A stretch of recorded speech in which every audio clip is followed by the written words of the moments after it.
L'épopée de Malala Yousafzai. Malala Yousafzai naît le 12 juillet 1997 à Mingora, dans la vallée de Swat, au Pakistan. Cette région, d'abord connue pour sa beauté naturelle, devient un terrain de conflit lorsque les talibans s'y installent et commencent à imposer leur idéologie radicale.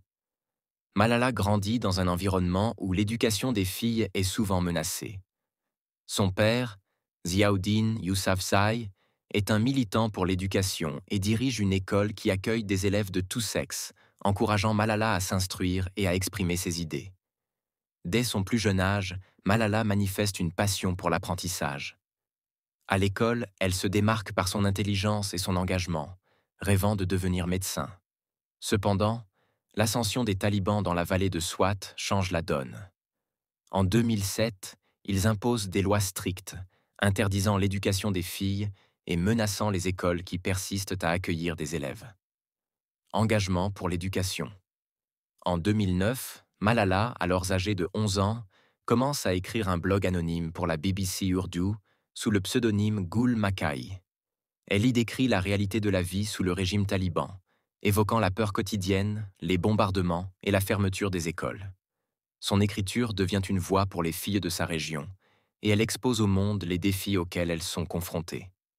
Malgré les dangers, Malala persiste, déterminée à défendre le droit à l'éducation.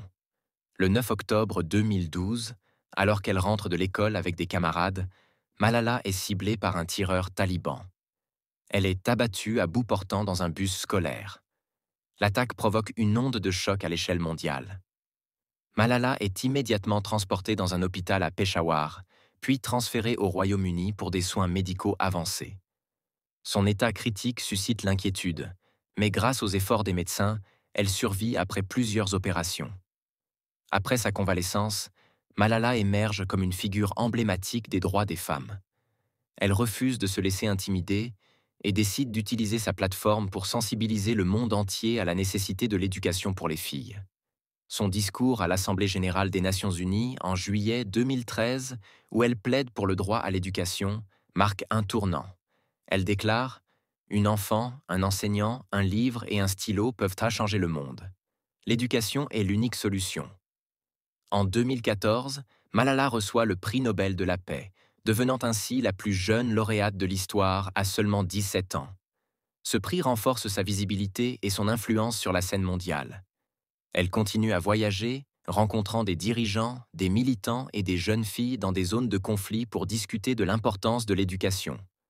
Sa fondation, le Malala Fund, est créée pour soutenir des initiatives visant à garantir l'accès à l'éducation pour les filles dans le monde entier. Impact et héritage. Malala utilise également sa voix pour combattre l'extrémisme et promouvoir la paix.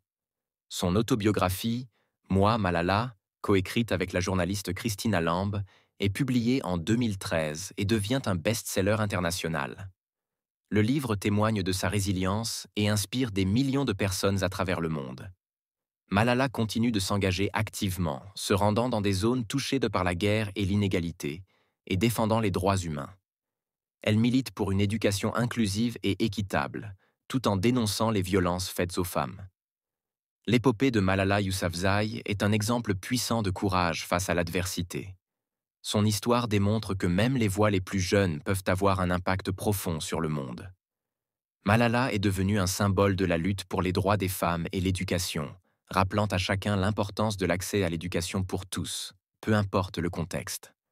Sa vie et son travail continuent d'inspirer des générations à se battre pour un avenir meilleur.